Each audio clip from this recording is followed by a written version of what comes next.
إن الله وملائكته يصلون على النبي يا أيها الذين آمنوا صلوا عليه وسلموا تسليما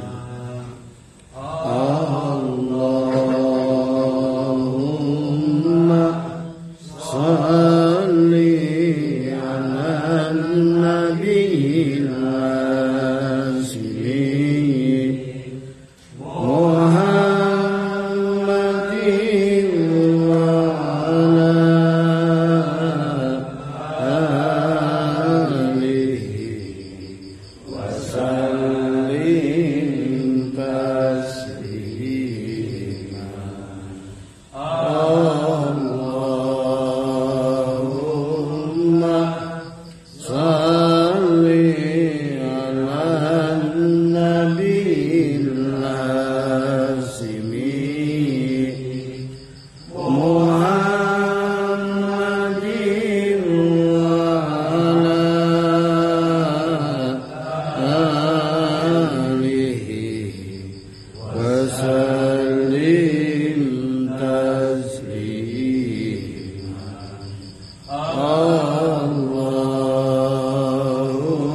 Nabi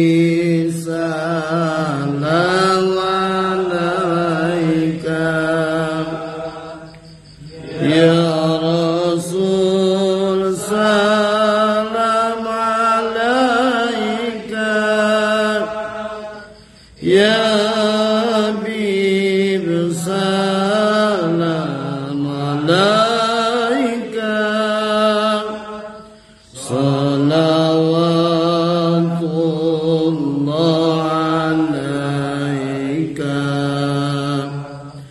anta samsun anta badrun anta nurun fawqa nuri anta iksirul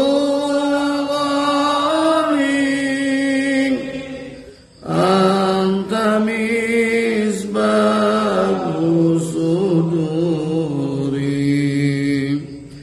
ya habibi ya Muhammad ya rusal khafiqa ini ya habibi ya Muhammad ya rusal khafiqa ini ya muayyad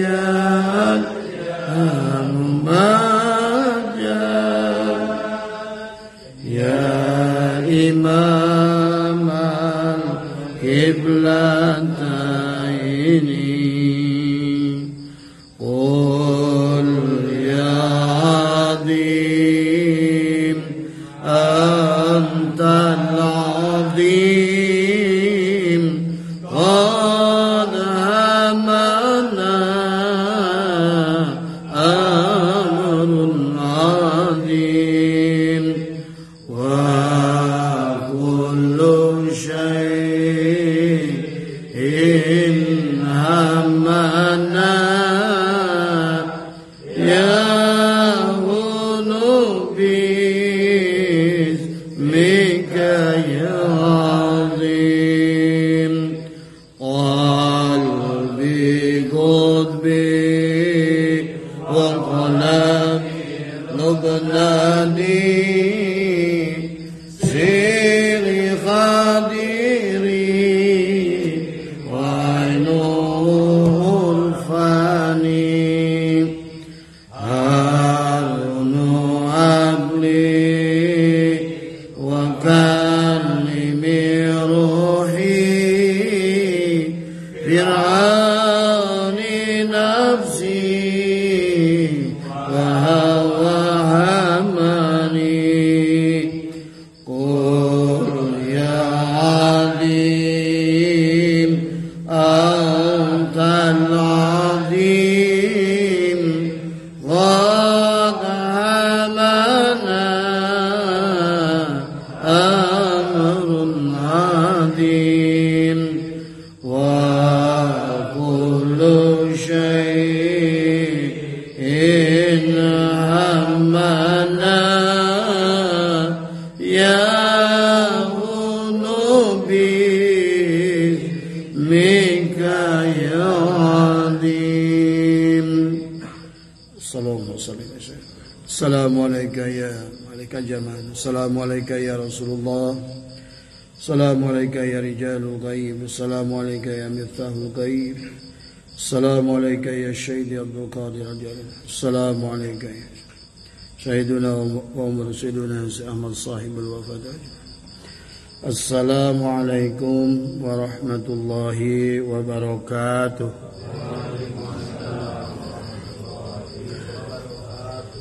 أعوذ بالله من الشيطان الرجيم بسم الله الرحمن الرحيم الحمد لله الذي خلق النور حبيبنا وقرة أعيننا قبل كل خلق سيدنا محمد صلى الله عليه وسلم وجعله رحمة للعالمين والصلاة والسلام على من أرسله الله بصفاته العالية وسماعله الرضية نبينا محمد خاتم النبيين وآله المطهرين وصحبه المهتدين أجمعين. أما بعد إلهي أنت مقصودي ورضاك مطلوبي أنتني محبتك ومعرفتك. Selamat malam sahabat Facebook di seluruh wilayah Asia Tenggara. Selamat malam dan assalamualaikum kepada semua sahabat-sahabat yang ikut live. Selamat malam Bang Aldi, Mas Hanif, ya, Mas Rahim, ya, dan Uji semua, dan abangku Bang Amani, ya, semua sahabat-sahabat yang malam hari ini kita sama-sama belajar, ya. Sahabat, insyaallah malam hari ini kita akan lanjutkan kajian kita adalah dari kitab Daqaiqul Akhbar, ya. Insyaallah malam ini kita masuk bab ke-5, ya. Adalah menjelaskan tentang bagaimana malakal maut adalah menjemput ruh-ruh makhluk Allah yang ada di bumi ini, ya. Ada penciptaan, ada awal, tentu ada akhir. Ada kalanya ruh ditiupkan pada diri kita dan pada titik akhirnya adalah ruh kita pun harus keluar dari tubuh ini. Kita tercipta, manusia adalah dari buah kasih sayang, adalah dari surga yang tercipta dari ayah ibu kita. Tetapi pada saat mengeluarkan kita masuk ke alam dunia ini, ibu kita melewati neraka. Adalah pada saat melahirkan kita masuk ke alam sini. Maka manusia kembalinya selalu ada bahasa, kalau kita datang dari pintu itu, maka kita pun akan pulang melalui pintu yang sama. Pintu yang sama. Dulu ibu kita sampai berlumuran darah. Itulah neraka bagi ibu kita. Tetapi neraka itu diawali dengan surga, karena kita ini tercipta dari buah kasih sayang, dari kenikmatan. Kemudian dikeluarkan adalah dengan darah dan peluh. Tidak sedikit wanita, seorang ibu melahirkan anaknya, dia harus menghadapi azab di situ. Ya, itulah neraka yang harus dilewati tahap awal. Ya. Nah, pada saat ruh kita pun kembali, pada saat keluar ke alam ini begitu menyakitkan, maka kembalinya ruh dari jasad ini juga pindah alam lagi, ya. Abah suka mengumpamakan kalau alam dunia itu adalah luar rumah, alam akhirat itu adalah dalam rumah. Maka rahim itu seumpama pintu. Orang lahir itu keluar dari dalam rumah, keluar rumah. Dari alam akhirat masuk alam dunia. Nah, maka pada saat manusia itu harus kembali, maka dia pun harus kembali lewat pintu yang sama. Itulah dikisahkan kenapa sakaratul maut itu menyakitkannya luar biasa, ya. Menyakitkan yang luar biasa, sampai banyak dikisahkan adalah pada saat Nabi Isa alaihissalam membangunkan, menghidupkan orang yang mati. Orang yang sudah mati 4.000 tahun. Waktu ditanya oleh Nabi Isa, apa yang kau rasakan selama 4.000 tahun mati? Dia bilang, rasa sakit pada saat sakaratil maut itulah yang saya tidak bisa lupakan sampai saat ini. Nah, di dalam tahapan kembalinya ruh itu, ada yang demikian sakit tadi semua. Tetapi ada ruh itu adalah kembalinya itu adalah dengan penuh kenikmatan. Sebagaimana pada saat ibu dan bapak kita penuh kenikmatan melahirkan kita. Karena hubungan mereka dengan rasa nikmat yang luar biasa itu, jadilah kita. Walaupun kita pindah ke alam dunia ini dengan segala kesusahan ibu kita. Tapi kita kembali nanti. Maka dikatakan dalam Al-Quran, kullu nafsin dha'iqatul maut. Kullu nafsin, tiap-tiap yang bernafas, tiap-tiap yang hidup, dha'iqah itu mencicipi. Artinya orang itu tidak mati, tapi hanya pindah. Yang disebut mati itu pindah alam. Dari pintu, tadinya pintu dalam, keluar rumah. Sekarang dari luar rumah kembali lagi ke dalam rumah. Itulah. Makanya, hidup di dalam rumah itulah hidup yang abadi. Ya, kalau senang di dalamnya akan senang. Kalau di dalam rumah itu nggak ada makanan, listriknya gelap, nggak ada peralatan, penuh dengan segala kesusahan, di dalamnya penuh dengan ular, maka Anda pulang ke dalam itu adalah dengan kesakitan yang luar biasa. Ya. Nah, ini yang harus difahami oleh kita. Maka kenapa kita itu harus membersihkan diri? Kenapa kita ini pulang itu kepada Allah itu kalau bisa jangan menyisakan satupun bagian dari diri kita. Kembalikan milik Allah kepada Allah. Biar pada saat ruh keluar dari jasad ini penuh dengan kenikmatan. Bahkan sahabat dikisahkan bahwa bagi mereka-mereka ahli Allah, keluarnya ruh itu adalah didambakan, adalah merupakan 1000 kali pada rasanya nikmatnya ibu bapak kita orgasme. Pada saat ibu bapak kita orgasme, sehingga dari nutfah itu menjadikan diri kita, mereka mendapatkan kenikmatan. Pada saat punten muncratna bapak, itu penuh kenikmatan. Nah, bagi orang-orang yang sudah roji'un, dia pada saat kembali ke pintu yang sama itu akan mendapatkan 1000 kali kenikmatan dari yang dirasakan oleh ibu bapak itu. Tapi kalau tidak bisa, maka akan merasakan 1000 kali sakit yang luar biasa. Inilah yang harus kita pahami, ya. Adalah merupakan 1000 kali sakit yang luar biasa. Maka itulah yang ditakuti Siti Maryam, ibunya Nabi Isa menjelaskan tentang sakitnya sakaratul maut. Nabi Isa menjelaskan tentang sakitnya sakaratul maut, ya. Tapi banyak aulia Allah menjelaskan, bahkan mereka mendambakan adalah kenikmatan sakaratul maut itu tadi semua. Siapa mereka? Mereka yang diundang oleh Allah. Mereka wafatnya itu bukan oleh Ijrail. Bahkan Ijrail tak berani mendekatinya. Ijrail tak berani menyentuhnya.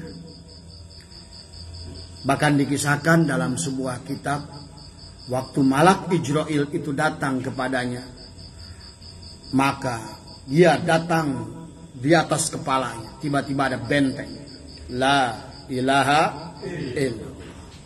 Berputar Ijrail ke samping kanan. Ada benteng. La ilaha illallah. Muter dia. Akhirnya dilaporkan oleh Ijrail kepada Allah. Ya Rabb, aku menemukan kasus. Aku tak bisa mencabut nyawa si fulan. Kisah ini adalah seolah-olah hanya tarbiyah kepada kita. Bahwa ada manusia yang pulangnya itu bukan diambil oleh Ijrail, tetapi adalah undangan manis kasih sayang daripada Allah sebagai kekasihnya, sebagai mahramnya dari semua. Nah, itulah kenapa dalam hadis kursi kata Allah, la ilaha illallah adalah anak, akulah la ilaha, man qalaha dakhala hisni, siapa yang mengamalkannya masuk ke dalam bentengku, masuk ke dalam la ilaha illallah. Wa man dakhala hisni faqad umina min azabi, maka dia akan aman dari azabku, termasuk aman dari cabutan malak Ijrail tadi semua. Nggak berani dia. Ya, itulah. Maka datanglah malaikat Jibril pada Allah, ya Rabb, aku tak bisa menyentuhnya. Akhirnya kata Allah, kamu salah alamat Jibril. Dia adalah kekasihku. Engkau ada hanya untuk orang-orang yang tidak bisa pulang. Engkau ada, aku ciptakan hanya untuk makhluk-makhlukmu yang tidak mau pulang. Jadi seolah-olah Jibril itu KPK. Dia adalah malak KPK yang tidak mau, yang disiapkan oleh Allah bagi orang-orang yang hidup di alam dunia ini adalah tidak mau pulang pada Allah. Bahkan dia ketenangan, betah di alam dunia ini dari semua. Dia berusaha mempertahankan bagaimana dia bisa hidup selama-lamanya di alam dunia ini kan dari semua. Itulah Jibril diutus. Maka Abah pernah kisahkan, ada orang yang mati sudah 40 hari, itu nggak terima, Pak. Jadi orang itu kalau seandainya dia tidak ngerti dan dia dari awal tidak siap mati, maka pada saat nanti dia bangkit itu dia dalam keadaan marah yang luar biasa. Dari mulai hari pertama, hari kedua, hari ketiga, pada saat ditahlilkan, dia tumpahkan ingin sayuran-sayurannya, makanan-makanan buat tahlil itu dia ingin. Tetapi tidak bisa dia lakukan tadi semua. Dia ajak ngobrol istrinya, seperti nyata bagi dia. Dia kayak seperti bukan bayang-bayang. Dia berada seperti Bapak, lihat saya lihat Bapak. Tapi Bapak nggak bisa nyentuh saya tidak bisa nyentuh Bapak. Dari semua. Saya teriak panggil Agus nggak dengar. Dari semua. Demikianlah keadaan ruh yang dia pada saat kembalinya kepada Allah itu dalam keadaan su'ul khotimah. Dan dia sampai 40 hari. Makanya sampai diperingati 40-nya barulah dia diperingatkan oleh seorang malaikat yang kemarin kita sudah bahas di bab sebelumnya, adalah tentang bahwa dia sudah selesai tugasnya. Dan dia baru menangis, minta pada Allah, ya Rabb, izinkan aku setahun saja ya Allah. Tapi Allah tidak berikan izin. Ya Allah, 6 bulan saja. Dia terus merajuk, 6 bulan, sebulan, sampai seminggu. Ya Allah, sehari saja aku kembali. Allah tidak izinkan. Itulah kemarin yang kita katakan bahwa kalau seandainya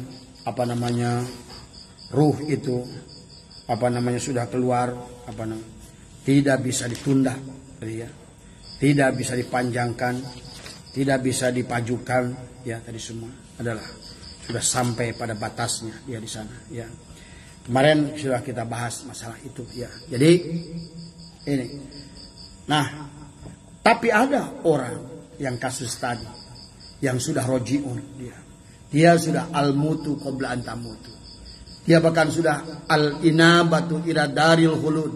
Bahkan waktu hidup pun dia sudah kembali pulang. Kerinduannya luar biasa, ingin pulang. Tadi. Seperti halnya orang, dia pada saat dia mengembara, kan tadi Abah umpamakan. Pada saat kita sebelum masuk alam dunia itu dalam rumah, kemudian melewati pintu kelahiran, masuklah kita keluar rumah. Nah, orang yang sudah siap kembali ke dalam rumah, merindukan kembali ke dalam rumah, ingat keindahan apa yang ada dalam rumah itu, dia rindu ingin kembali.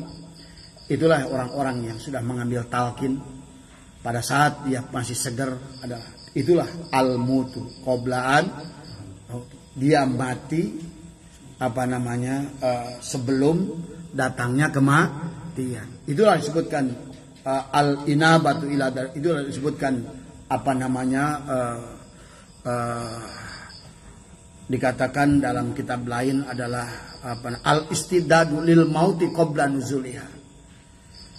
Adalah persiapkan, dia udah siap tadi, rindukan sebelum datangnya kematian itu. Maka orang itu akan dipanggil oleh Allah, ya ayyatuhan nafsul mutmainnah, ya ayyatuhan nafsul mutmainnah, irji ila rabbiki radiyatan mardiyah, fadkhuli fi ibadi wadkhuli jannati. Ini adalah panggilan Allah, panggilan kasih sayang penuh kemesraan. Wahai hambaku, wahai jiwa yang sudah mutmainnah, yang sudah ridha, yang sudah mati sebelum datangnya mati, yang sudah mempersiapkan kembali al-istidadu lil mauti qabla nuzuliha, yang sudah al-inabatu ila daril khulud. Kembalilah wahai kekasihku, fadkhuli fi ibadi wadkhuli jannati. Masuklah engkau dalam kenikmatan sebagai hambaku, terimalah segala kenikmatan yang aku siapkan untukmu. Orang ini keluarnya ruh dari jasadnya 1000 kali nikmatnya ibu bapak kita pada saat orgasme untuk terjadinya nutfah, terjadinya tubuh kita ini dari semua. Tetapi kalau sebaliknya, sakitnya adalah 1000 kali. Sampai yang dikisahkan Nabi Isa alaihissalam adalah mereka 4000 tahun masih merasakan sakitnya sakaratul maut, sahabat. Nah, inilah kenapa kemarin tadi juga Abah udah kisahkan dalam kitab pada saat pembahasan kitab Hikam, bahwa pada saat kita sudah masuk alam barzah, kenapa kita harus mensucikan jiwa kita? Karena kalau tidak mensucikan jiwa kita, kita kembali kepada Allah dengan segala kekotoran hati kita. Tadi sifat bahimia, sifat subuhnya, sifat saitonia adalah sifat iri, sifat dengki, sifat hasud, sifat sum'ah, namimah, adalah sifat kibir, sifat bahil, sifat hubbud dunya, hubbur riyasa, hubbul mahmadah. Tadi Abah kisahkan bahwa orang di dalam dijelaskan sombong itu akan menjadi ular. Rasa sombong pada diri pada saat kita dibangkitkan di alam barzah itu, ia menjadi ular. Inilah yang harus kita kikis, rasa sombong itu sebelum kita dipanggil oleh Ijrail. Inilah orang-orang yang sudah hilang sombongnya, sudah hilang bahilnya, sudah hilang al-ujubnya, sudah hilang ar-riyanya, sudah hilang as-sum'ahnya, sudah tidak ada lagi hubbud dunya. Tidak ada kecintaan pada dunia ini. Yang diharapkan hanya ingin kembali. Hubbur riyasa, tidak ada ingin jabatan. Hubbul mahmadah, tidak ada ingin dipuji oleh makhluk. Udah lebur dia semua. Maka sudah habislah dia. Maka orang ini adalah Allah lah yang akan mengundangnya. Karena malak Ijrail tidak akan mampu untuk mendekatinya. Karena terlampau terangnya cahaya orang tersebut, bahkan dibandingkan dengan cahaya Ijrail sekalipun. Inilah yang harus kita pahami. Makanya kemarin Abah sampaikan lipan dari sifat dengki, dan kemudian kelabang, kalajengking. Itulah makhluk-makhluk yang akan menghancurkan tubuh kita di alam barzah. Sehingga dalam nadom itu, bagi orang yang sudah baik ilmu dan amalnya, utuh jasadnya juga kafannya. Karena tak ada satupun makhluk Allah tadi. Kenapa manusia itu hancur jasadnya? Paling kuat seminggu setelah ruhnya keluar. Tadi itulah sifat sombong, iri. Itulah disebutkan dengan siksa kubur. Siksa kubur itu bukan datang dari luar. Itulah malaikat-malaikat Allah yang ada dalam tubuh kita. Tadi dia datang. Datangnya diundang dari sifat kibir, dari sifat ujbu, kibru, buhlu, tadi arya, as-sum'ah. Tadi. Maka itulah kenapa saya Toilah mengajarkan tadi yang Abah bacakan adalah aslu kulli maksyiatin wa ghaflatin wa syahwatin ar-ridha anin nafsi wa aslu kulli ta'atin wa yaqdatin wa ifatin adamur ridha minka anha. Pangkal kemaksiatan, kelalaian adalah syahwat, adalah karena ridha kepada nafsu tadi. Dan pangkal ketaatan wa aslu kulli ta'atin wa yaqdatin wa ifatin adamu ridho, tidak adanya ridho kepada dirimu, kepada hawa nafsu. Kemudian Syaikhullah ingatkan kita, wala in tashaba jahilan la yardo an nafsihi khairun laka min an tashaba aliman yardo an nafsihi. Bersahabat dengan orang bodoh yang tidak ridho dengan hawa nafsunya lebih baik daripada bersahabat dengan orang yang berilmu tapi dia ridho dengan hawa nafsunya. Inilah cara kita bersahabat. Bukan harus dengan ustaz, bukan harus dengan ulama. Dikatakan oleh Syaikhullah, yang sing penting itu orang itu sudah bebas dari sifat kibir tadi semua, yang dia tidak ridho kepada hawa nafsunya. Maka dikisahkan banyak aulia yang senantiasa adalah yang merasa dirinya itu kotor tadi semua. Mungkin salah satu yang terkenal adalah seorang aulia besar, adalah Syekh Abu Nawas. Sebetulnya adalah Abu Nuwas, adalah kita sering menyebutnya Abu Nawas, adalah dengan itirafnya adalah ilahilas. Coba mari kita nadomkan adalah untuk melembutkan bagaimana aulia besar mengakui kekotoran dirinya, ketidakpantasannya masuk ke dalam surga. Bahkan beliau berkata, wa umrina kisun fi kulli yaumin wa dzanbi idun kaifah timali. Bagaimana umurku berkurang setiap saat, sementara dosaku bertambah setiap saat. Ini adalah pengakuan. Ilahi lasulil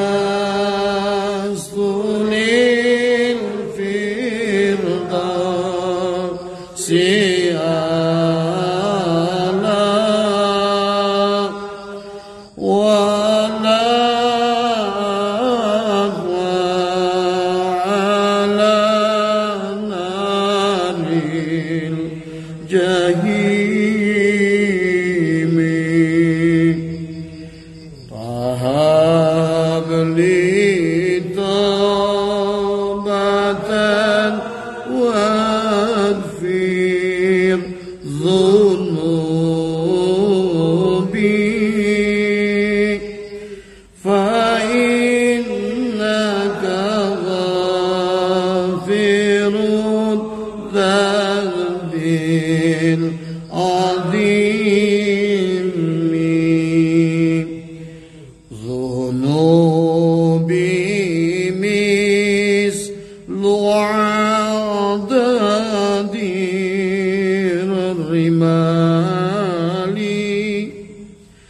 فهب لي توبة يا ذا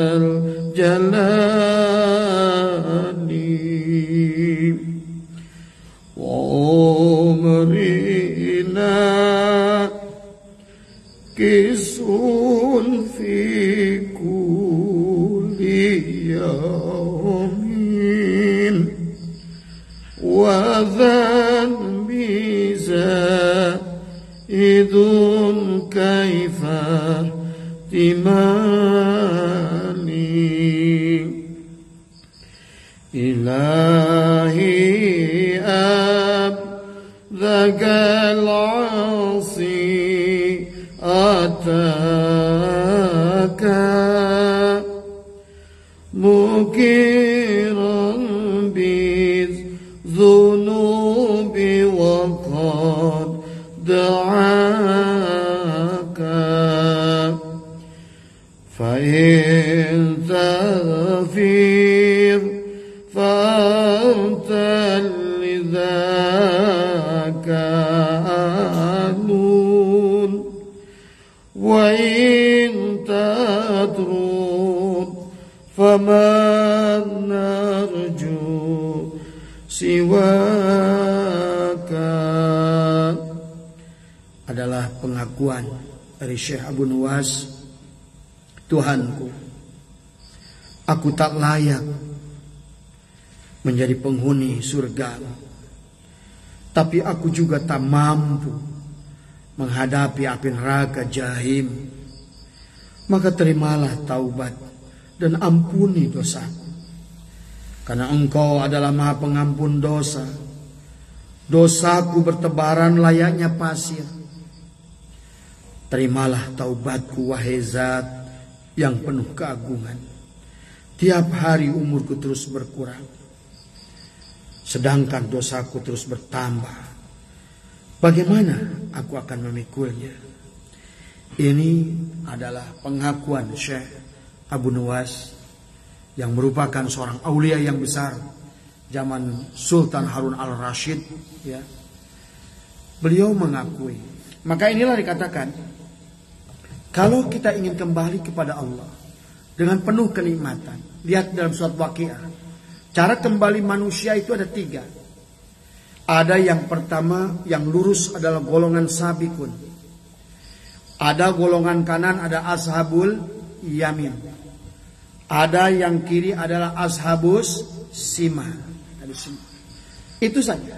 Yang menderita adalah ashabus simah. Ashabul yamin, dia pun tetap menderita. Walaupun tidak sedang menderita. Tapi yang golongan muqarrabin itulah golongan orang-orang yang Allah diundang oleh Allah. Ya ayyatuhan nafsul mutmainnah, irji ila rabbiki radiyatan mardiyah, fadkhuli fi ibadi wadkhuli jannati. Inilah undangan Allah. Duhai kekasihku, duhai hamba-Ku. Siapa mereka? Adalah mereka yang sudah dikatakan dalam Syirul Asrar oleh oleh Tuan Syekh Abdul Qadir adalah dikatakan adalah wa amma dairatul haqiqati fala madkhala lisyaitani fiha wala lin nafsi wala lil malaikati li anna ghairallahi ta'ala yahtariku fiha. Jadi katakan bahwa hakikat Allah itu adalah tidak akan bisa dimasuki oleh setan, oleh nafsu, ya, oleh malaikat, bahkan termasuk oleh Jibril alaihissalam. Jibril kama qala Jibril law danautul an mulatan lah taroktu fayahlisul abdu hina idin minal khosmani wa yakunu mukhlisan. Dikatakan oleh malak Jibril adalah, kalau aku memasukkan ujung jariku ke alam itu tadi, alam adalah alam yang dikatakan oleh Allah adalah ya abdi idza aradda an tadkhula harami, adalah haramku kata Allah. Fala taltafit ila al-mulki wal malakuti wal jabaruti li annal mulki syaitonul alimi wal malakutu syaitonu al-waqifi man radiya bi ahadin minha fahuwa matrudun indallahi ta'ala. Ini yang katakan Jibril berkata tadi, aku memasukkan ujung jariku ke alam itu, maka hanguslah aku. Manusia yang telah mencapai alam ini berarti dia selamat dari 2 seteru. Jadilah dia menjadi manusia yang ikhlas. Yang dikatakan oleh Allah adalah Fabi izzatika qala rabbi bima agwaitani la uzayyinana lahum fil ardi wa la ughwiyanahum azmain illa ibadaka minhum al-musfasin. Dalam ayat lain adalah Fabi izzatika liagwiyannahum ajmain illa ibadaka minhum al-mukhlasin. Di sini adalah ibadaka al-mukhlasin tadi semua. Bukan al-mukhlisin, tapi al-mukhlasin. Ibadaka hamba Allah al-mukhlasin yang sudah lebur bahwa sesungguhnya segala kebaikan hanya af'al Allah tadi semua. Nah inilah maka kita harus memantaskan diri sebelum kita pulang. Maka Syatailah mengajarkan kepada kita adalah bagaimana kita membersihkan. Nah, alhamdulillah kita ditakdirkan oleh Allah bertemu dengan guru mursyid, ya. Kemudian kita pun diberikan amaliyah zikir untuk membersihkannya. Kita juga diberikan amaliyah adalah dengan manakib tadi. Karena manakib itu adalah dari kata jama taksir dari mankob dan nakbun. Mankob adalah mankobah, menjelaskan kisah orang-orang yang sukses berjalan balik pada Allah. Itulah kenapa dalam manakib ataupun dalam haul dikatakan dzikrus salihin kafaratun anid dzunub wa inda dzikrus salihin tanzulur rahmah wa tasulul barakah. Bahwa mengingat orang yang soleh atau melaksanakan manakib, menjelaskan, mengisahkan adalah mankobah yang dialami oleh guru-guru kita adalah merupakan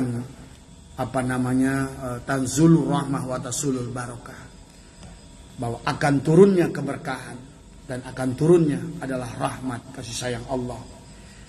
Nah, ini alhamdulillah kita ya, maka amalkan dikirnya, amalkan hotamannya, amalkan manakibnya dari semua. Karena kita ini jangan main-main untuk keluarnya ruh dari jasad kita ini. Abah belum bahas tentang Daqaiqul Ahbar. Abah mau memberikan prolog biar dipahami kenapa kita harus berthariqat, kenapa kita harus berzikir, kenapa kita harus bermursyid, kenapa kita harus manakiban, kenapa kita harus khotaman. Inilah sesungguhnya adalah untuk memantaskan diri, mencabut sifat-sifat bahimia, subuhnya, syaitonnya. Kalau bisa kita sudah al-istidadu lil mauti qabla nujuliha, sudah siap mati sebelum dimatikan. Bahkan menunggu, seperti halnya adalah seseorang yang menunggu waktu azan. Dia ingin segera bertemu dengan Allah. 1 jam sudah dia rapih bersarung, sudah berwudu, sudah dia bersuci. Itulah kerinduan dia kepada Allah tadi. Nah, demikian pula dengan orang-orang yang sudah siap untuk kembali pada Allah. Maka tidak ada keberanian dari malak Ijrail untuk menyentuhnya. Bahkan di alam barzah pun tidak ada keberanian untuk malak Munkar wa Nakir bertanya kepadanya. Inilah yang dikatakan bahwa golongan sabikun adalah mereka yang disebut golongan bi ghairi hisab. Mereka akan masuk tanpa hisab. Mereka masuk tanpa tes, masuk tanpa pertanyaan. Bahkan disiapkan karpet merah dengan langit yang sudah dihias sedemikian rupa untuk mereka. Para malaikat menyambutnya dengan sukacita. Nah, inilah yang harus kita dambakan dalam kepulangan. Itulah sukses. Kalau menjadi pengusaha punya 100 perusahaan gak sukses. Kalau kita punya 1 juta hektar sawah, 1000 unit mobil, dan 1000 unit usaha, tapi mati kita su'ul khatimah, itulah gagal. Ya. Maka harus benar kita dalam perjalanan. Maka Abah di sini selalu fokus dari udah 15 tahun, 20 tahun yang Abah ajak adalah selalu ke situ. Ayo ke situ. Ayo ke situ. Karena kita di luar rumah itu hanya sebentar. Di alam dunia ini kita harus kembali ke pintu, masuk ke dalam rumah. Itulah kita berasal dari dalam rumah. Kita akan melaksanakan kullu nafsin dha'iqatul maut, akan merasakan pintu, akan dha'iqah. Ya, tapi jangan sampai kita menjadi naudzubillah, summa naudzubillah, sampai kita su'ul khotimah, karena itu adalah akan berat pada kita. Itulah kenapa Abah bilang tadi, dawamkan salawat nariyah. Karena dikatakan Allahumma sholli sholatan kamilatan wa sallim salaman tam, salam yang tam, salam yang sempurna ala sayyidina Muhammadin tanhalu bihil uqadu. Tanhalu yang mana bisa lepas, bihi dengan sebab Kangjeng Nabi, al uqadu, segala kesusahan dalam hidup, urusan anak, urusan istri, urusan usaha, urusan apapun. Bukan kita selesaikan dengan tenaga kita. Bukan ingin nambah duit dengan nambah lembur, bukan. Tadi inilah kebodohan yang Abah saksikan dari jamaah yang sebenarnya tidak perlu ke sana. Karena ujung-ujungnya Allah juga yang menentukan rezeki. Tidak ada satu perkara yang kita cari yang Allah tidak buat, maka tidak ada itu. Itu harus dipahami.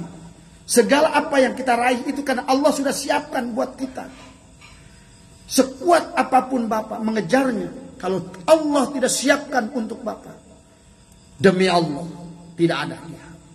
Karena adanya segala sesuatu oleh Allah, tidak adanya segala sesuatu oleh Allah. Allah yang mengadakan dia, Allah yang tidak adakan juga Allah dia. Allah yang menggerakkan Allah dia, Allah yang mendiamkan juga Allah dia. Maka inilah yang harus kita pahami. Maka yang harus kita utamakan adalah kita utamakan tadi. Jadi pahami oleh kita. Maka disitulah dibagi ada rizki madmun. Rizki madmun itu adalah rizki yang tidak bertambah dengan rajin, yang tidak berkurang dengan malas. Itulah jaminan Allah pada kita. Kalaupun itu sudah cukup sebetulnya bagi kita bekal bagaimana kita pulang kepada Allah tadi semua. Ya. Ini sahabat ya, jadi betapa nggak mudah ternyata keluar ruh dari jasad ini tadi semua. Makanya Abah kalau setiap baca Daqaiqul Akhbar, Abah nangis tadi semua. Tadi mau tolong sebentar, dapat 1,5 halaman sudah keburu nangis tadi semua. Karena membayangkan bagaimana orang-orang yang begitu gegabah karena di dalam hidup dia mau pulang pada Allah. Padahal itu adalah perkara yang berat tadi semua tadi. Itulah salawat nariyah. Tanhalu bil uqadu yang mana bisa lepas bihi dengan sebab Kangjeng Nabi al uqadu segala ikatan. Tadi watan pariju tadi adalah yang mana bisa hilang bihi dengan sebabkan Kangjeng Nabi al qurabu segala kasusa. Terus ke bawah. Yang paling penting adalah wahusnul khawatimi. Hidup kita tadi ada saatnya hidup, maka ada saatnya mati. Berarti ada awal, ada akhir. Maka segala yang ada awal, ada akhir, kita membutuhkan husnul khotimah. Husnul khotimah dalam hidup kita. Dalam hidup kita di sini, mendidik anak kita ada awal, menyekolahkan, ada akhir dari sekolah. Tidak sedikit orang tua menyekolahkan anak, ujung-ujungnya anak di penjara. Karena tidak husnul khotimah. Tadi. Tidak sedikit orang masukkan anaknya ke pondok, tapi di ujungnya dia malah menjadi penjahat.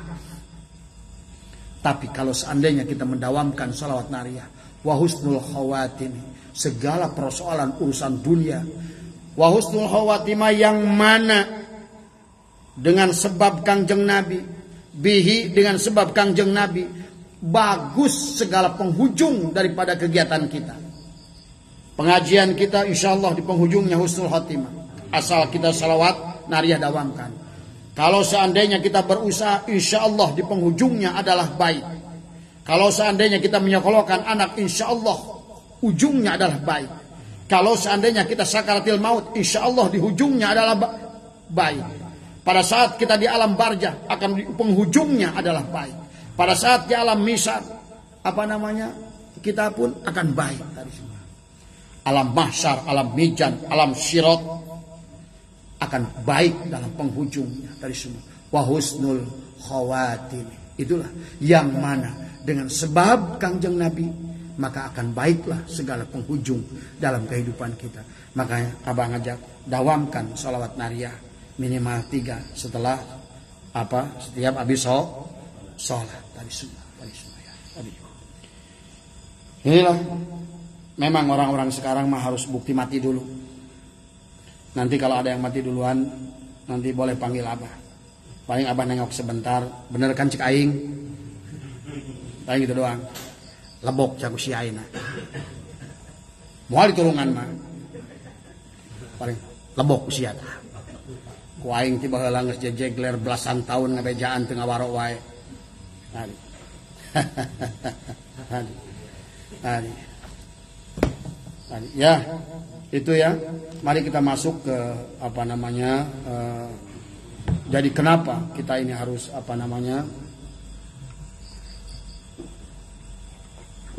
alhamdulillah. Kenapa kita harus membersihkan tadi sifat al-ujbu, al-kibru, al-buhlu tadi semua.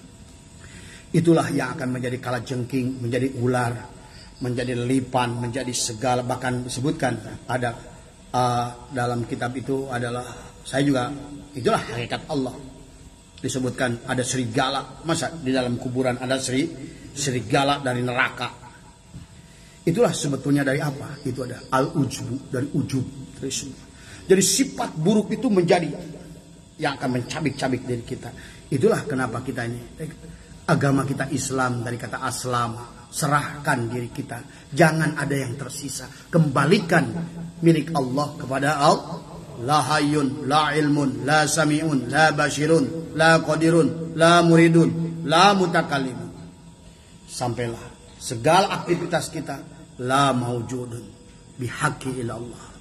Maka pada saat la maujudun bihaqqi ilallah, maka jangan menuntut Allah setelah sholat, jangan menuntut Allah setelah dikir, karena yang sholat, yang dikir adalah af'al Allah. Maka tidak beradab orang mengatakan tadi Allah yang kerja, tadi kita yang minta, tadi semua. Inilah yang harus dirubah oleh kita, ya. Mari kita dengan ucapan bismillah kita akan masuk ke dalam bab ini, adalah biar kita Abah memberikan pahamnya dulu tadi. Maaf ini agak kitabnya juga agak kecil ini. Dikatakan ada al-babu al-khamisu fi ahwali malaki al-mauti kaifa khudu arwaha, adalah bab kelima mengenai kondisi malaikat maut, bagaimana caranya ia mengambil ruh. Dzukira fi kitabis suluki an Muqatil ibn Sulaiman, dituturkan dalam kitab As-Suluk dari Imam Muqatil bin Sulaiman. Inna malakal mauti kana lahu sarirun bis sama'i sabi'ati, sesungguhnya malaikat maut mempunyai ranjang di langit yang ketujuh. Jangan dibayangkan, ya. Lain kos ranjang tina besi, lain kos ranjang tina, ini adalah harus ditakwil, ya. Tapi karena hakikat Abah tidak berani menyampaikannya. Boleh nanya nanti. Wa yuqalu bir rabi'ati, dikatakan oleh satu pendapat ranjang itu ada di langit keempat tadi semua. Khalaqahu ta'ala min nurin. Allah Ta'ala telah menciptakan malaikat maut dari cahaya. Nah, tadi Abah sudah katakan, malak maut tidak berani menyentuh orang-orang yang sudah nurun ala nurin. Kenapa? Karena cahaya orang tersebut lebih besar cahayanya dari malakal maut tadi semua. Karena dalam makhluk itu pada saat mendapatkan cahaya yang lebih menyilaukan, dia tidak berani mendekat. Itulah kenapa majlis-majlis dzikir itu dikatakan dalam sebuah diskusi, kata Allah, hai malaikat datanglah, 70.000 malaikat datang kepada majlis dzikir. Maka malaikat itu diumpamakan seperti laron-laron yang datang pada lampu. Orang yang sedang berzikir itu seumpama adalah lampu yang terang. Maka malaikat itu akan datang kepadanya, mengaminkan doanya, beristighfar untuknya. Maka itulah kenapa kita diajarkan bahwa pada saat Ali berkata, ya Rasulullah, dullani ala aqrabit turuki ilallah. Ya Rasulullah, tunjukkanlah aku jalan yang paling dekat kepada Allah. Wa ashaliha, tapi ya Rasulullah aku ingin paling gampang. Wa abdoliha, tapi yang paling abdol, ringan tapi gede timbangannya.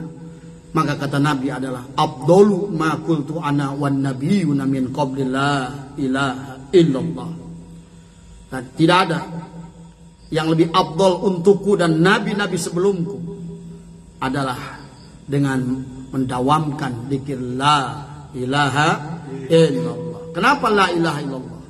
Karena dunia ini ada karena la ilaha illallah. Karena hakikat Allah lah la ilaha illallah. Akulah la ilaha illallah, kata Allah. Maka siapa yang mau kembali kepadaku harus kembali dengan la ilaha illallah. Maka dia harus menunggangi buruk yang bernama la ilaha illallah tadi. Inilah maka waktu ditanyakan, ya Ali, jadidu imanakum, perbaharui iman. Ditanya oleh Ali, wa kaifa yujaddidu imanana ya Rasulullah? Akshiru min qaulillah ilaha illallah. Maka orang itu akan makin bercahaya ya dengan zikirnya. Tapi tadi zikirnya tidak boleh diniatkan kepada yang selain Allah. Ilahi antamak sudi waridhoka matlubi. Nah, amaliah zikir yang kita amalkan, yang diniatkan kepada yang selain Allah itu justru akan menimbulkan unsur negatif. Abah kemarin menggambarkan, kalau seandainya kita nanam mangga, maka tapi di sekelilingnya masih penuh dengan ilalang, kemudian kita bawa NPK, tujuan kita adalah membuat mangga itu tumbuh dengan baik dan berbuah. Tapi kalau seandainya nggak dicabut dulu ilalang, maka justru yang mengambil manfaat itu ilalang. Maka pada saat orang tidak mengambil sifat-sifat majmumah tadi dengan zikir la ilaha illallah, la ilaha illallah tadi semua mentakhallikan tadi. Maka selama tidak ada takhalli dari kata khalwun adalah mencabut sifat-sifat majmumah, al-kibru, al-buhlu, ar-riya, as-sum'ah, hubbud dunya, hubbur riyasa, hubbul mahmada, bahkan termasuk merasa wujud. Dicabut di situ, maka tidak akan adalah tahalli, adalah masuknya sifat mahmudah ke dalamnya. Maka kalau sudah tidak ada, maka tidak akan ada tajalli akhlak Allah di situ pada diri kita. Maka disinilah kenapa kita ada zikir itu tidak boleh niatkan yang lain. Misalnya kita berzikir, saya ingin karomah, itu bukan memperbaiki, tapi makin tambah sombong. Dikir tapi tambah sombong, dikir tapi tambah ujub. Atau saya dikir, diniatkan mudah-mudahan rezeki saya jadi banyak, itu pun akan membuat jadi sombong. Jadi sifat-sifat yang pada saat kita niatkan salah tadi, justru yang mengambil manfaat itu yang negatif tadi. Maka pada saat zikir itu pantas pengersabah, ilahi antamak sudi waridhoka mat atini mahabbataka wa ma'rifat. Udah.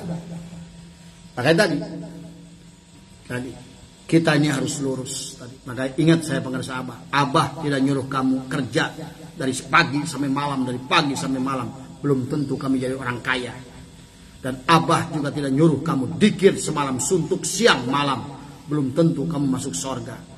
Tapi dikirlah hanya untuk karena kerinduanmu, kecintaan pada Allah. Cintailah pemilik dikir, maka kau akan mendapatkan dunia dan akhirat. Ini konsepnya tadi. Tapi kalau dikirnya diniatkan kita ingin karomah, ingin sakti, ingin dihargai oleh orang, dicintai oleh orang, ditakuti oleh orang, maka yang tumbuh itu padahal yang dikirkan adalah kalimat-kalimat thayyibah, tapi niatnya salah, maka yang tumbuh adalah makanya kemarin dalam hikam, daripada kita berzikir mengamalkan amaliah-amaliah kita untuk perkara-perkara kemuliaan, rizki dan lain sebagainya, kata Syekh itu adalah lebih baik adalah kita amalkan amaliah-amaliah untuk membersihkan keaiban yang ada pada diri. Maka silakan dites diri kita, nanti catat. Ini kira-kira saya ini pemarah enggak? Catat pemarah. Kira-kira amalan apa nih pemarah? Nah, kalau saya ini tukang iri enggak? Pada saat teman saya naik pangkat, saya ini dengki enggak? Saya biasa aja kayaknya. Saya malah bahagia, tetangga saya beli mobil, oh berarti selamat. Dia adalah iri, dengki, selamat. Tapi pada saat tetangga beli mobil, waduh, sakitnya di sini. Sampai nggak bisa tidur. Oh, berarti punya sifat iri dan dengki. Bahkan timbul hasud. Ingin hilangnya nikmat yang pada orang dan berpindah nikmat itu pada dirinya. Oh, itu berarti penyakit, catat. Berarti saya ini hasud, iri, dengki. Terus lagi apa lagi?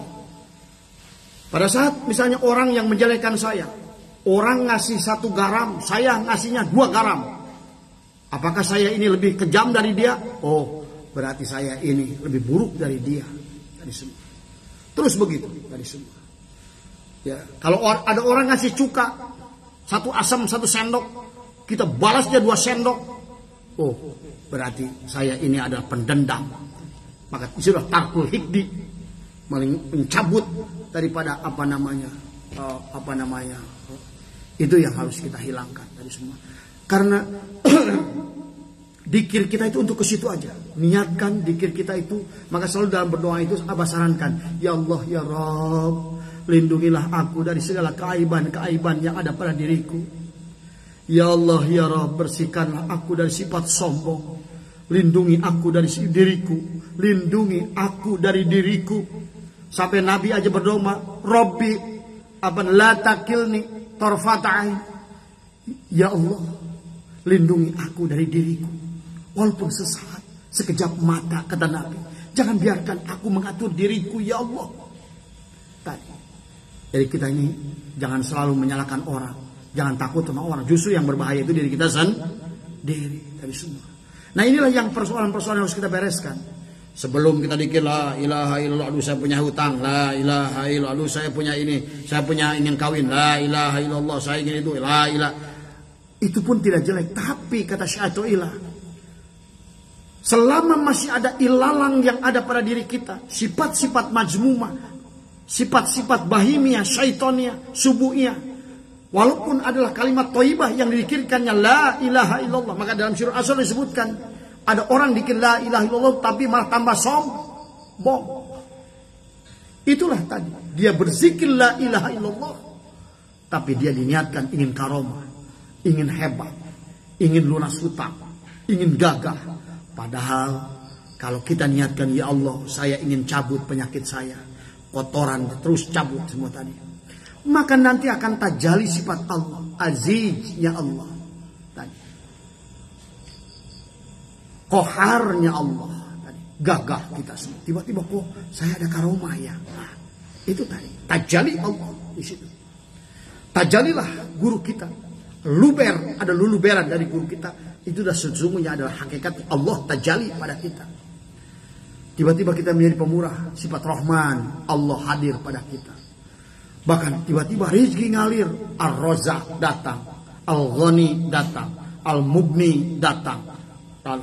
Ada 4 asma Allah untuk kekayaan pada diri kita tadi.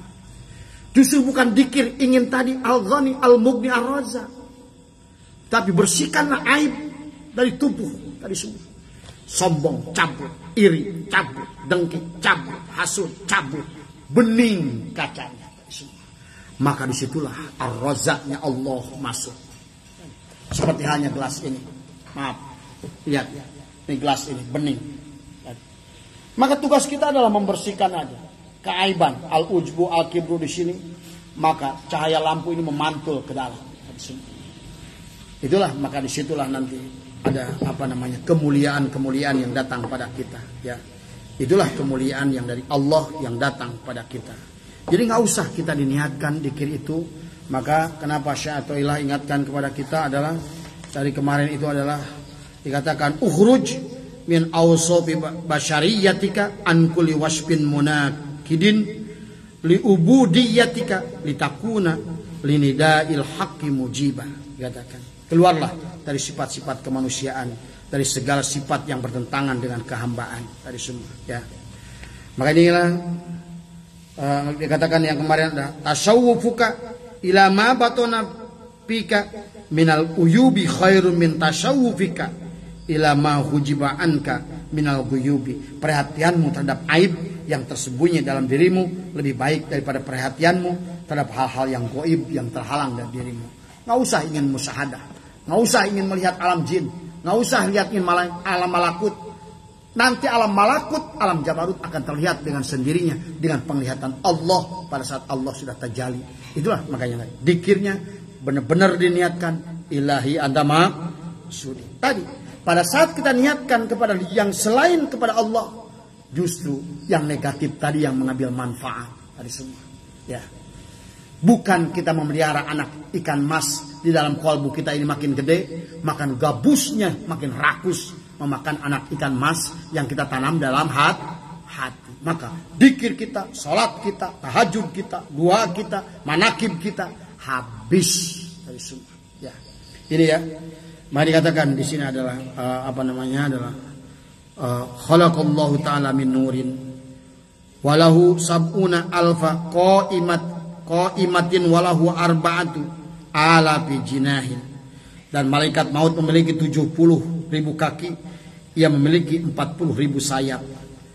Mamlu'un jami'u jasadihi bil uyuni wal al-suni walaysa ahadun minal khalqi minal adamiyina wat tuyuri. Nah, wat tuyuri itu burung-burung. Wa kulli di ruhin, dan setiap perkara-perkara yang memiliki hidup. Dikatakan malaikat maut, tubuh malaikat maut dengan banyak mata dan berbagai lidah. Dan tidak ada satupun makhluk dari manusia dan burung-burung di setiap yang memiliki ruh illa walahu fi jasadihi wajhun wa ainun wa yadun wa udunun bi'ada di kulli insanin. Melainkan pasti malaikat maut di tubuhnya terdapat wajah, mata, tangan, telinga dengan hitungan sebanyak jumlah manusianya.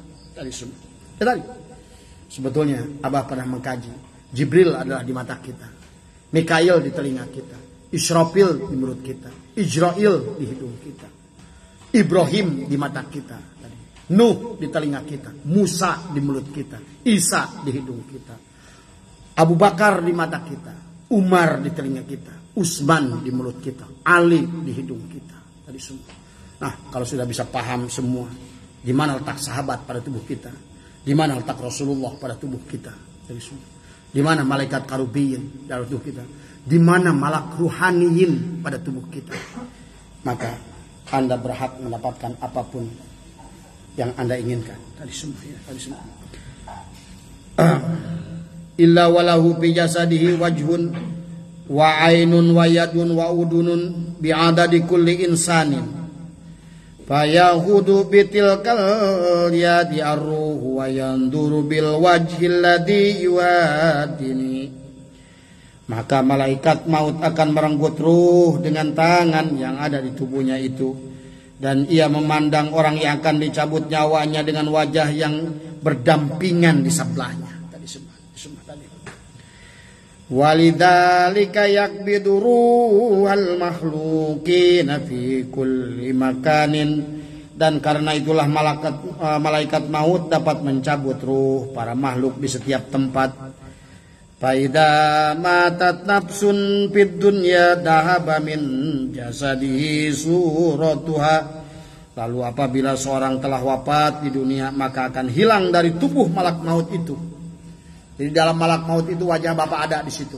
Maka pada saat Bapak sudah akan diambilkan, hilanglah wajah Bapak di tubuhnya tadi. Bentuk dan rupa dari diri kita tadi semua. Wa yuqalu inna lahu arba'ata awjuhin wajhun qadamahu wasani ala ra'sihi wasalisu ala dharihi warabi'u tahta qadamaihi. Dan dikatakan oleh satu pendapat, sesungguhnya malaikat maut memiliki 4 wajah, yaitu 1 wajah di depannya, yang kedua wajah di atas kepalanya, dan yang ketiga di atas punggungnya, dan yang keempat di bawah kedua telapak kakinya. Fayakhudhu arwahal anbiya'i wal malaikati min wajhi ra'sihi wa arwahal mu'minina min wajhil qudamihi. Maka malaikat maut akan mengambil ruh-ruh para nabi dan para malaikat dari wajah yang berada di kepalanya, dan ia akan mencabut ruh orang-orang beriman dari wajah yang di depannya. Wa arwahal kafirina min wajhi wara'i dhahrihi wa arwahal jinni min wajhi qadamaihi. Sedangkan ruh orang-orang kafir akan dicabut dari wajah belakang punggungnya, dan ruh-ruh para jin dicabut dari wajah yang berada di telapak kakinya. Wa ihda rijlaihi ala jizri jahannama wal ukhra ala saririn fil jannah. Salah satu dari dua kaki malaikat maut berada di atas jembatan neraka jahanam, sedangkan satu kaki yang lainnya berada di atas ranjang di surga. Wa yuqalu fi adami annahu law subba ma'u jami'il buhuri wal anhari ala rasihi ma waqa'at minha qatratun alal ardi.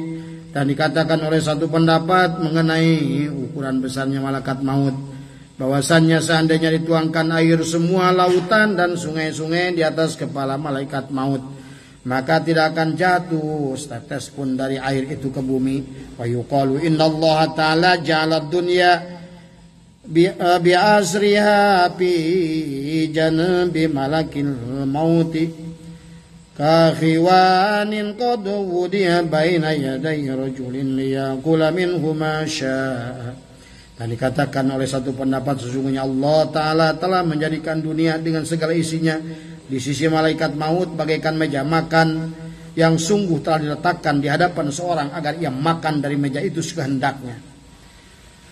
Fakadzalika malakul mauti fil khalaiki yuqallibud dunya kama yuqallibul adamiyyu dirhaman.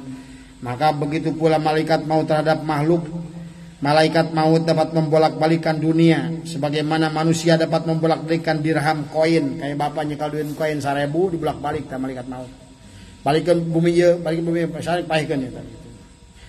Wa yuqalu la yanzilu malakul maut illa alal anbiya'i wal mursalin.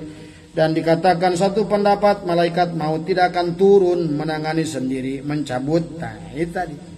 Mencabut mereka para anbiya, para aulia, para malak, para rasul. Tadi. Mau ada ku Allah yang diundang. Walahu khalifatun ala qabdi arwahil sibai wal bahaimi. Dan malaikat maut memiliki wakil pengganti untuk mencabut ruh-ruh berbagai hewan buas dan berbagai binatang ternak. Dikit lagi ya sampai sini ya. Ini. Tadi. Yuqaluhum Israfil wa Mikail wa Jibrail wa Israil wa arba'atun min hamalatil arsy. Dikatakan oleh satu pendapat mereka 8 makhluk adalah malak Israfil, malak Mikail, malak Jibril, malak Israil dan 4 malaikat peminggul aras. Nah ini abah cukupkan sampai sini dulu ya. Mungkin bab 5 ini masih panjang tadi semua ya. Karena ya mudah-mudahan lah ya kita sedikit-sedikit sampai bisa memahami tadi. Mudah-mudahan apa yang kita haji bermanfaat khususnya buat abah pribadi dan umumnya buat jemaah sekalian. Kalian mudah-mudahan semuanya adalah diberikan keberkahan oleh Allah Subhanahu wa taala dan kita semua semoga ya senantiasa diberikan bimbingan khususnya abah ya. Karena yang ngomong ini tidak lebih baik, bahkan mungkin lebih buruk dari bapak-bapak tadi semua. Cuma kebetulan saya punya tugas tadi semua ya. Ya doakan saya juga ya untuk bisa menjadi orang baik tadi semua. Bisa memberi contoh buat jemaah semua tadi semua ya. Kita bagaimana terus kita perbaiki diri kita, cabut sifat-sifat mazmumah yang ada pada diri kita dengan zikir. Karena makanya pengarsa abah selalu nasihatkan wa tasimu bihablillah wa tasimu bihablillah. Teruslah dalam rombongan tadi semua. Pilihlah kawan tadi. Tidak semua kawan baik ya. Tadi dikatakan oleh Syaikhullah adalah kawan yang bodoh yang tidak ridho dengan dirinya itu lebih baik daripada orang yang berilmu, ustadz, kiai adalah yang dia justru ridho dengan hawa nafsunya tadinya. Itu saja yang bisa saya sampaikan. Mohon maaf atas kurang. Wallahul muwaffiq ila aqwamit thoriq wal minkum. Assalamualaikum warahmatullahi wabarakatuh. Bagus Bani Hasim.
Allahumma salli wa sallim.